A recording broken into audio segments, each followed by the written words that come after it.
हम हमेशा से देखते हैं फिटनेस की तरफ वो लोग जाते हैं जब वो बीमारी की तरफ जाते हैं। जब हम सेहतमंद हैं, हम वर्जिश नहीं करते हैं, हम अच्छा नहीं खाते हैं, हम अपना लाइफस्टाइल नहीं चेंज करते हैं, हमें लगता है कि जब बीमार हो जाएंगे, जब हमें डॉक्टर कहेगा तब हमें ये सब चीज़ें करने की ज़रूरत है।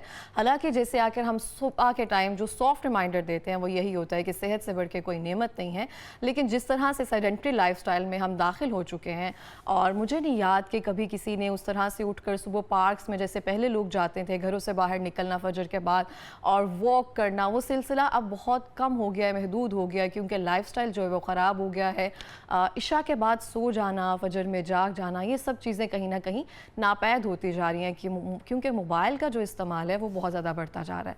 आज हम इसी हवाले से बात करेंगे किस तरह से हम अपनी फ़िटनेस को बेहतर कर सकते हैं। हमें ज्वाइन किया है सैयदा कुमाइला नकवी साहिबा ने, जो कि फिजियोथेरेपिस्ट हैं, सर्टिफाइड फिटनेस हैं और हुजामा एंड कपिंग एक्सपर्ट हैं। अस्सलाम वालेकुम। वालेकुम अस्सलाम। कैसी हैं आप? मैं ठीक ठाक, थैंक यू। बहुत शुक्रिया आपके प्रोग्राम में आने के लिए, बहुत अच्छी लग रही हैं कुमाइला। Thank you so much. सबसे पहले मुझे आप अपने नाम का मतलब बताएं। मेरे नाम का मतलब है सारी क्वालिटी वाली लड़की, जिसमें सारी क्वालिटीज़ होती हैं। तो माशाल्लाह मैंने जितना आपका इंट्रोडक्शन करवाया ना उसमें सब कुछ मौजूद है। आप फिटनेस ट्रेनर भी हैं, हुजामा एक्सपर्ट भी हैं, फिजियोथेरेपिस्ट भी हैं। अल्हम्दुलिल्लाह अल्हम्दुलिल्लाह। अच्छा, मुझे बताइए कुमाइला कि हम देखते हैं आपके पास जितने भी लोग आते हैं, किस एज ग्रुप के आते हैं कि हमें फ़िट होना है?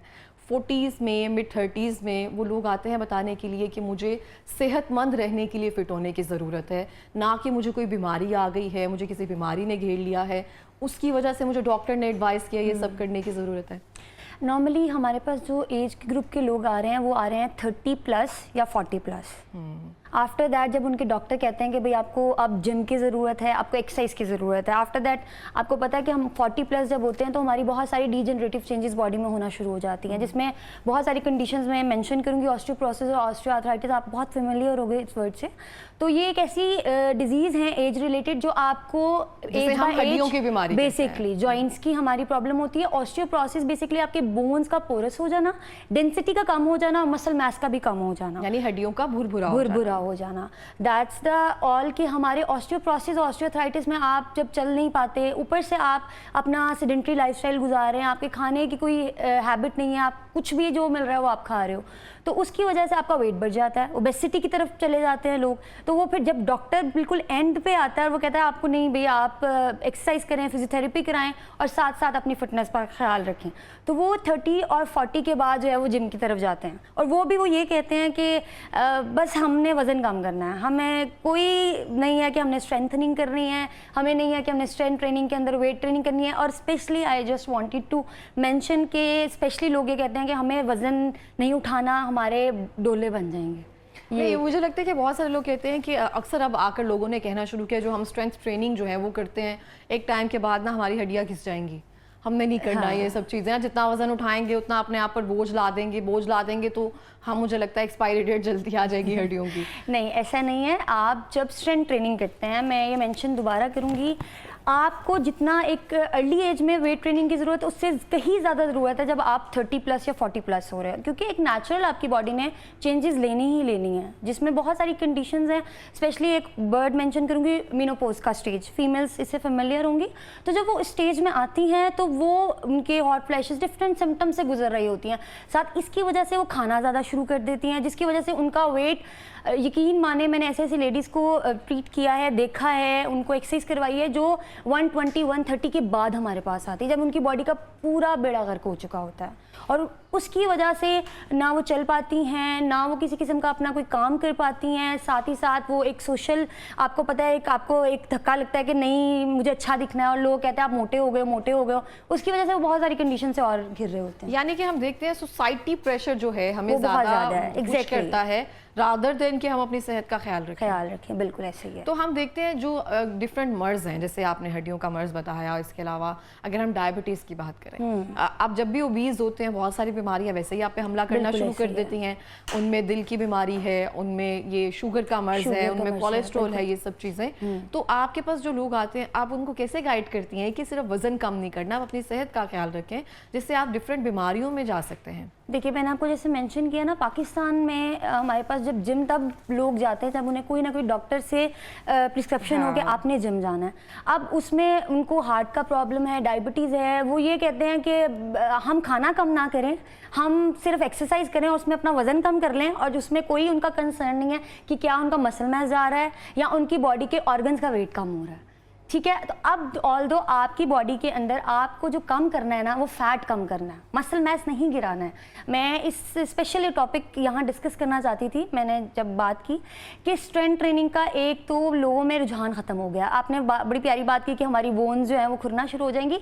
वेट ट्रेनिंग से आपकी बोन डेंसिटी इंक्रीज़ होती है, खुरती नहीं है। आपकी जितनी अच्छी स्ट्रेंथ होगी, आपका मसल उतना अच्छा होल्ड रहेगा आपकी बोन के साथ, और उतनी आप जो है वो फिट लगेंगे। और बहुत सारे लोग क्रैश डाइट पर चले जाते हैं, वो हमारा बॉडी मास कम करती है, हमारे क्या करती है जो वो क्रैश डाइट से, क्योंकि जो वापस आ जाते हैं अपनी नॉर्मल रूटीन की तरफ तो उनका वजन फिर से बढ़ना शुरू हो जाता है। देखिए क्रैश डाइट तो किसी चीज़ का हल नहीं है, और हमारे स्पेशली न्यूट्रिशनिस्ट ये चीज़ मेंशन करती हैं कि आपने जब भी कम करना है, you have to work on your portion control. Portion control के साथ आपने अपनी स्ट्रेंथ ट्रेनिंग, कार्डियो, मैं ऐसा नहीं कहती, अब अक्सर लोग कह रहे होंगे कि शायद ये कार्डियो के खिलाफ बात कर रही हैं। कार्डियो भी अपनी जगह बहुत एक कह सकते हैं हमारे लिए बहुत अच्छा है, लेकिन कार्डियो के साथ जो हमारे बेसिकली हार्ट के मसल्स को इंगेज कर रहा होता है, आप हार्ट रेट हमारा इंक्रीज होता है, उससे डिफरेंट आपकी जो है वो कंडीशंस अच्छी हो रही है। तो लेकिन स्ट्रेंथ ट्रेनिंग के साथ आपकी बॉडी के ना सिर्फ एक तो मैं मेंशन करना चाहूँगी, स्पेशली अब आजकल हमारी डेस्क जॉब चल रही है, उसके अंदर हमारा पोस्चर बहुत ख़राब हो गया। बैड पोस्चर की वजह से लोग स्टिफनेस की तरफ जा रहे हैं, मसल स्टिफ हो रहे हैं, उनको डिफरेंट कंडीशन है, स्टिफनेस, शैटिका का पेन निकल रहा है, उनके हिप फ्लेक्सर्स वीक हो रहे हैं। बैठी हूँ मैं आपके सामने ये पेन इतनी बुरी होती है, जो मसल आपके स्टिफनेस हो जाती है ना, जो आपको समझ नहीं आ रही होती, मेरी गर्दन में बल पड़ गया है, मेरी गर्दन दर्द हो रही है, सर दर्द हो रहा है या कंधे दर्द हो रहा है। इसका सबसे अच्छा हल ये है कि सबसे पहले आपने अपने फिजियोथेरेपिस्ट के पास रेफर करना है कि आपको पोस्चर बेहतर करने की एक्सरसाइजेज बताए। उसके बाद आपने अपने मसल ग्रुप्स पे काम करना है। मसल ग्रुप्स में अपने अपर बॉडी के मसल्स आ जाएंगे, आपकी कोर स्टेबिलिटी सबसे इंपॉर्टेंट है। आपकी कोर स्टेबिलिटी, जितना अच्छा आपका कोर आपकी बॉडी के साथ इंगेज होगा, सबसे हम कहते हैं बैठे बैठे हमारा पेट निकल आया, वो पेट इसलिए निकलता है, एक तो हम खाते रहते हैं और बैठे रहते हैं। ये दो चीज़ें जो है एक बड़ी हार्श रियलिटी है, लेकिन यही हमारी सोसाइटी की रियलिटी है। वो भी यही रहा है ना, आपने फ़ोन यूज़ किया, आपने स्नैकिंग की, आपने मंचिंग की, उसके बाद आपने कोई एक्सरसाइज नहीं करनी, फिर सो गए।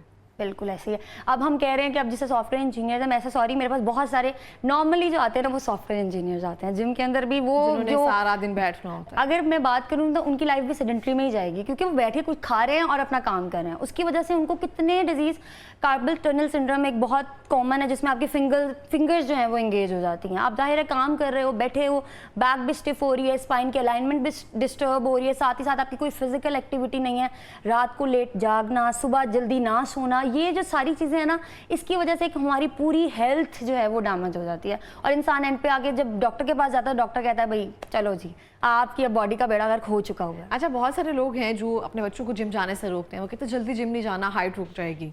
अक्सर बच्चों को बोला जाता है ना कि नहीं अभी जिम नहीं जाना, जिम छोड़ोगी तो आपकी जो मसल्स हैं वो लूज हो जाएंगे, जिस्म सैगी हो जाएगा, दोबारा से मोटे होने शुरू हो जाओगी।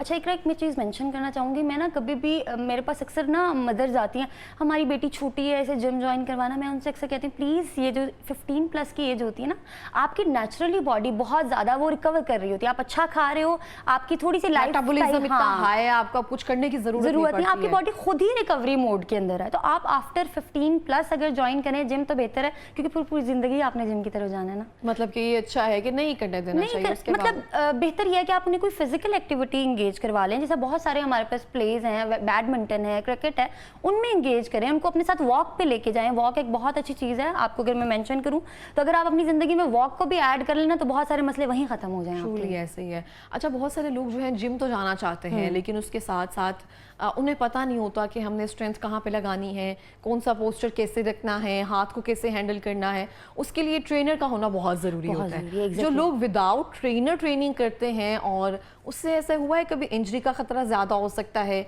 या फिर जो आप करना चाह रहे होते हैं उससे गलत कुछ हो जाए। इकरा बिल्कुल ऐसे ही है। बहुत सारे लोग जब एज अ फिजियोथेरेपिस्ट, अगर मैं फिटनेस से हट के बात करूं तो बहुत सारे लोग अब जिम के मसलों के साथ आ रहे हैं। खुद से एक्सरसाइज यूट्यूब पे देखी एंड आपको मैं एक बात बताऊँ, जो यूट्यूब पे चल रहा है ना, ठीक है, वो आपकी बॉडी के मुताबिक नहीं है। आपका ट्रेनर आपको आपकी बॉडी के मुताबिक ट्रेन करेगा और आपको नहीं पता कि एक एंगल की वजह से आपकी बॉडी के कितने मसले निकल आ सकते हैं। एक शोल्डर की मूवमेंट हम कहते हैं, तो ये मूवमेंट कर ली और आपका शोल्डर जो है वो इंगेज हो जाता है कम से कम। कितने मसले, डिसलोकेशन तो भाई बहुत कॉमन है। अगर इतनी सी मूवमेंट भी हमारी खराब हो जाए, और स्पेशली लोग यूट्यूब से जब वीडियो देख के आते हैं तो वो किस, मतलब मैं कभी कभी अपनी कलीग से बात कर रही हूँ तो कि ये क्या, मतलब उनको हमें खुद जाके करेक्ट करना पड़ता है ना, क्योंकि वो यूट्यूब से देख के बस कहते हैं कि हमने यही करनी है एक्सरसाइज। और वाकई वैसे, और बहुत सारे लोगों को मैंने भी अक्सर देखा है कि वार्म अप नहीं होते हैं। हाँ। आपने वार्म अप नहीं किया, डायरेक्ट एक्सरसाइज शुरू कर दी है, उसकी वजह से आपको कितनी इंजरी हो सकती है, इतना खतरा हो सकता है, देखिए ये भी आपको नहीं हर चीज स्टार्ट करने से पहले ना एक स्टार्टिंग पॉइंट होता है जिसमें वार्म अप सबसे इंपॉर्टेंट है। आपकी बॉडी जितना अच्छा वार्म अप होगी, आपकी इंजरीज के चांसेस उतने कम होंगे, आपकी फ्लेक्सिबिलिटी बेहतर होगी, और सबसे, जब मैंने पहले मेंशन किया कि इंजरीज नहीं होंगी तो आपको आगे किसी भी डॉक्टर के पास नहीं जाना पड़ेगा अगर आप खुद ही अपना ख्याल करोगे। और प्लीज़ अगर आपके जिम में ट्रेनर है तो फिर आप अपने ट्रेनर से प्लीज़ पूछा करें। आपको कुछ चीज़ समझ नहीं आती तो आप उनसे पूछे, तो वो आपको बेहतर बता पाएगा कौन सा एक्सरसाइज आपके लिए ज़्यादा बेहतर है। हर एक्सरसाइज भी हर इंसान के लिए नहीं होती है। घर बैठकर कौन सी ऐसी ट्रेनिंग या एक्सरसाइजेज हैं जो ख़वातीन कर सकती हैं? बहुत सारी ख़वातीन को लगता है कि मैंने पूरे पोर्शन की सफाई कर ली है, या मैंने इतने स्टेयर्स जो है ना वो उतर लिए हैं या चढ़ लिए हैं, उसके बाद मुझे अब ज़रूरत नहीं है सच जिम जाने की। देखिए, जब हम फिजिकल काम घर में कर रहे होते हैं ना, वो आपकी एक्सरसाइज नहीं हो रही है, आप अपनी बॉडी को थका रहे हो। जाहिर है आपने काम करना, मैं ऐसा नहीं कर रही कि घर के काम ही आप लेडीज़ करना छोड़ दें, काम करें लेकिन साथ अपनी एक्सरसाइज। आप घर में बहुत सारे अपने योगा मैट लेके आप योगा के कुछ पोस्चर्स देख सकते हैं, वो भी अगर आपके पास ट्रेनर है तो वेल एंड गुड है, वरना आप वॉक को ऐड कर सकते हैं। और सबसे इंपॉर्टेंट, अपने पोस्चर अपने फिजियोथेरेपिस्ट से पूछ सकते हैं कि कौन सी ऐसी ईजी एक्सरसाइज है जो मैं होम में कर सकता हूँ। और अगर आपके पास ट्रेनर है तो आप ट्रेनर से पूछ के घर के लिए भी वर्कआउट प्लान बनवा सकते हैं। अच्छा, विमेंस के लिए अगर हम देखें तो उनके लिए कौन से मोस्टली मुझे लगता है कि ख़ास एक आसन्स हैं या फिर पोस्चर्स हैं या एक्सरसाइजेज हैं जो ख़वातीन को घर में लाजमी परफॉर्म करनी चाहिए? दो तीन चीज़ें हैं जो मैं आपसे जानना चाहूँगी। कीगल होता है जो आपकी कोर स्ट्रेंथ करता है आपकी, और सेकेंडली एक बटरफ्लाई पोस्चर है जो किया जाता है, बिल्कुल वो आप कहते हैं कि पीसीओएस या फिर इन सब चीज़ों में काफ़ी हेल्प करता है, आपका मेंस्ट्रुअल साइकिल जो है उसको इम्प्रूव करने में। बिल्कुल इन दो तीन चीज़ों का बताएं कि ये मिथ है, फैक्ट है, या करनी चाहिए हमें? देखिए, ये जो कुछ एक्सरसाइजेज आपने बताई है ना, अगर आप अपने एक दफ़ा डॉक्टर को दिखा के या ट्रेनर को दिखाने के बाद अपने घर में परफॉर्म करेंगे ना, तो ऐसा उसके साइड इफ़ेक्ट्स नहीं है, कोई ऐसा नुकसान नहीं है। लेकिन डिपेंड करता है आप किसी कंडीशन से ना गुजर रहे हो, क्योंकि अक्सर आजकल मैं एक चीज़ मेंशन करूँगी, सी सेक्शन के 1-2 महीने के बाद हमारे पास क्लाइंट्स आते हैं, भाई मुझे वज़न कम करना है, मेरे हस्बैंड की डिमांड है कि मेरी बॉडी सही दिखनी है। देखिए, कुछ टाइम पीरियड ऐसा होता है, एज अ ट्रेनर भी मेंशन करूँगी, आपको अपनी बॉडी को एज अ डॉक्टर, पहले डॉक्टर से पूछें क्या आपकी बॉडी स्टेबल है इन एक्सरसाइजेज के लिए। फिर सेकंड आपसे ही पूछ लें कम से कम कि क्या ये मैं सब कर सकूंगी या मैं सिर्फ प्रेशर के तहत वहाँ जा रही हूँ। मैं एक केस डिस्कस करना चाहूँगी यहाँ पे। मेरे पास एक क्लाइंट आई, ऑलमोस्ट 2 मंथ्स उनके सी सेक्शन के हुए थे। मैंने उनसे प्रॉपर बताया उन्हें कि आपके लिए अभी ठीक नहीं है, ऑल्दो वो प्रॉपर प्रिस्क्राइब करके उन्होंने कहा नहीं आप मुझे करवाएं, बस मेरी कोर ना इंगेज हो। अब ऑल्दो ट्रेनर ने, मैंने प्रॉपर उनसे बात भी की, मैंने कहा आप देख लें, आप अपनी रिस्पॉन्सिबिलिटी पे एक्सरसाइज करना चाहती हैं, लेकिन मैं आपकी कोर को इंगेज ज़्यादा नहीं करूँगी, मैं उन मसल्स पे ज़्यादा टारगेट करूँगी जो आपके स्टेबल हैं। तो ऑल्दो उन्होंने मेरी बात को थोड़ा बहुत मान के शुरू तो की एक्सरसाइज, लेकिन आफ्टर दैट उनको इतना स्वेयर उनके स्टिचेस में इन्फेक्शन हो गया ड्यू टू, क्योंकि उनको मैं नहीं एक्सरसाइज करा रही थी, तो उन्होंने घर में जाके कहा कि मैं पेट की एक्सरसाइज खुद से कर लेती हूँ। तो ये एक बहुत, मेरे पास एक सच्चा कहते हैं ना वाकया है। तो उस चीज़ के अंदर भाई आपको अगर जिस चीज़ से डॉक्टर ने मना किया है तो प्लीज़ उस चीज़ की तरफ ना जाएं। प्लस कीगल एक्सरसाइज हमारी फिजियोथेरेपी में एक बहुत इंपॉर्टेंट फीमेल के लिए एक्सरसाइजेज हैं जो कि उन्हें करनी चाहिए बिफोर प्रेगनेंसी भी। आपकी जब एक ड्यूरिंग आपका एक पीरियड चल रहा होता है प्रेगनेंसी का, तो हमारे पाकिस्तान में तो इस चीज़ का इतना भी रुझान नहीं है। वैसे भी बच्चियों को मुझे लगता है करनी चाहिए एग्जैक्टली, जो है वो बहुत स्ट्रॉन्ग होती है, और मैं खुद भी इसको 2-4 दफ़ा किया था, इससे बहुत फ़र्क पड़ता है। हाँ, कीगल एक्सरसाइज मैंने बताया ना कि डजंट मैटर आप मैरिड हैं या जो भी हैं, आपकी बॉडी के कोर को स्टेबल करने के लिए कीगल एक्सरसाइज बहुत बेहतरीन एक्सरसाइज है। अगर आपके पास ट्रेनर है, अगर आपके पास फिजियोथेरेपिस्ट है, तो प्लीज़ उससे पूछ के अपनी इस रूटीन को इसको अपनी रूटीन में ऐड करें। और स्ट्रेचेस लाजमी। सबसे पहले आपको मैंने बात बताई कि हमारी बॉडी का वार्म अप होना बहुत ज़रूरी है। उसके बाद आप एक्सरसाइज की तरफ जाते हो तो अपना कोई स्पेसिफिक मसल को आप टारगेट करके एक्सरसाइज कर सकते हो।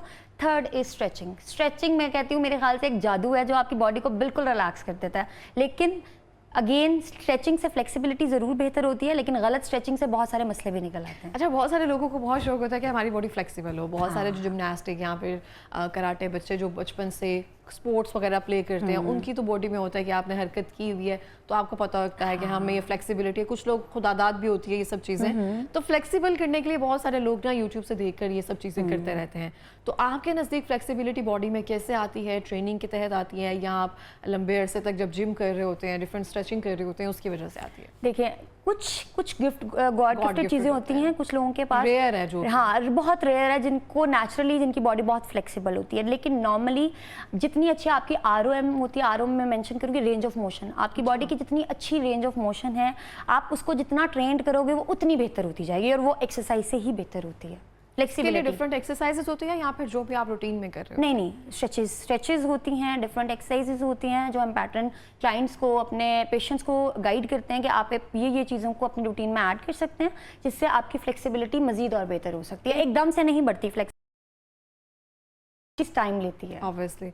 एक महीने में कितना वेट जो है रिड्यूस करना आपके लिए नुकसानदेह नहीं है?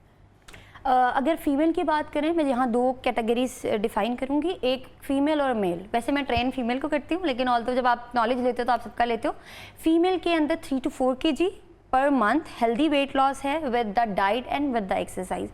अब मैं एक चीज़ मेंशन करूँगी, अक्सर लोग, अब मैं किसी को गलत नहीं कह रही हूँ और मेंशन करना चाहूँगी, आपकी बेशक 80% अगर डाइट है ना, तो 20% जो एक्सरसाइज है ना, वो एक प्लस पॉइंट है। एक्सरसाइज में हम वॉक भी शामिल कर सकते हैं? अगर आप कुछ नहीं कर रहे हैं, आप 40 मिनट की वॉक कर लें? नहीं, वॉक को ज़रूर ऐड करें, लेकिन आप जब तक अपनी बॉडी के मसल्स को हिट नहीं करेंगे तो आपकी बॉडी शेप नहीं निकलेगी। आप अगर डाइट के थ्रू वेट लॉस करते हैं, सबसे पहला आपका मसल मास जाता है। मसल मास, क्योंकि हमारा तो ये होता है कि वेट स्केल पे हमारा वेट कम नज़र आना चाहिए। सबसे पहले आपकी बॉडी में जब वेट लॉस होता है, स्टार्टिंग में अक्सर न्यूट्रिशनिस्ट भी बात करते हैं, 1-2 किलो आपका वाटर वेट वैसे ही जाता है। 2 किलो तो वाटर वेट चला गया, वाटर वेट ही होता है। 2 किलो आपने मसल मास गिरा दिया, बाद फिर आ जाता है 2 किलो मसल मास गिरा दिया, अब 2 किलो वाटर वेट भी गिर गया, 2 किलो मसल मास भी गिर गया, तो बॉडी के तो वैसे हालात खराब हो गए। देखने में तो आप स्लिम लग रहे हैं, लेकिन आप कभी नोटिस कीजिएगा कि एक्सरसाइजेज के साथ अगर लोग वेट लॉस नहीं ना करते तो उनकी बॉडी बहुत ज़्यादा ढलकी हुई लगती है, बहुत कमज़ोर से वो लग रहे होते हैं, सैगी हुआ होता है, आपकी डलनेस बहुत आपकी बॉडी का मसल मास जा रहा है, जो कि नहीं जाना चाहिए। आपकी एक्सरसाइज आपके मसल मास को होल्ड करके रखती है, जो कि स्ट्रेंथ ट्रेनिंग और अच्छी डाइट के साथ है। सही हो गया। हम देखते हैं बहुत सारे लोगों को ये क्रेज तो अब आ गया हुआ है बिल्कुल स्मार्ट होने का। अब आप देख सकते हैं, मैं जिस सेलिब्रिटी को देख रही हूँ, जिस किसी को देख रही हूँ ना, जिसको मैंने देखा था कि मैं सोच भी नहीं सकती ये स्मार्ट होगा, वो बिल्कुल लीन हो गया है। और ये कैसे हुआ है, उन्होंने कोई सर्जरी करवाई है, कैसे हुआ है वो बताते भी नहीं है। हम डाइट पढ़ते हैं, हमने 8 महीने में 18 kg रिड्यूस किया, ये सब चीज़ें की हैं। तो आप इन सब चीज़ों को कैसे देखती हैं? देखिए, हर चीज़ के पीछे ना हर किसी की एफर्ट होती है। कुछ लोगों की बॉडी, हर बॉडी टाइप ना डिफरेंट होती है। जैसा मेल की मैं बात करूँ तो उनका healthy weight loss in a month 5 to 6 kg है, फीमेल का 3 to 4 है। प्लीज़ फीमेल्स हमारी मेल्स को फीमेल के साथ मत कंपेयर किया करें। फीमेल्स बहुत सी कंडीशन के साथ गुजर रही होती हैं, तो उनकी healthy weight loss 3 to 4 kg होती है।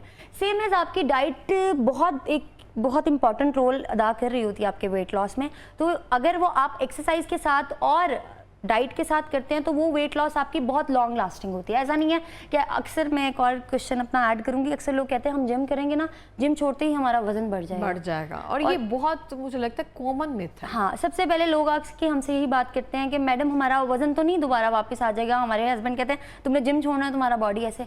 देखिए, अगर आप जब जिम आ रहे होते हैं ना, आप अपनी डाइट भी कंट्रोल कर रहे हैं, आप एक फिजिकल एक्टिविटी भी कर रहे हैं, आप कैलोरी डेफिशिएंट भी रह रहे हैं, उसके साथ आपकी बॉडी जो है बहुत सारे काम कर रही है, तो उसने तो लूज करना ही करना है। और अगर आप कुछ ज़्यादा खा भी रहे हैं तो आप जिम में आके उसको बर्न कर रहे हैं। अब जब आप घर जाते हैं, जिम छोड़ दिया आपने जिम में घर में स्टार्ट कर लिया ना, आप अपनी डाइट वैसे कर रहे होते हैं ना, आपकी बॉडी में कोई फिजिकल एक्टिविटी हो रही है, सेडेंटरी लाइफस्टाइल के साथ जाएंगे तो जाहिर है वजन में तो बढ़ना ही है ना। बॉडी को चेंज मिलेगा, बॉडी ने तो फौरन अडेप्ट करना है उस चीज़ को। बिल्कुल ऐसे है। बहुत बहुत शुक्रिया आपका प्रोग्राम में आने के लिए, इतनी बेहतरीन अवेयरनेस देने के लिए। Thank you so much. और यहाँ पे मैं भी यही कहना चाहती हूँ, जो भी आप करें अपनी ज़ात के लिए करें, ना कि दूसरों को दिखाने के लिए करें। अगर आपको लग रहा है कि आप इस वेट में सेहतमंद नहीं हैं, आपको डिफरेंट बीमारियाँ जो हैं वो जकड़ सकती हैं, तो मुझे लगता है कि अभी यही टाइम है अपने आप को बेहतरी की तरफ लाने के लिए और हेल्दी जो है लाइफस्टाइल जीने के लिए।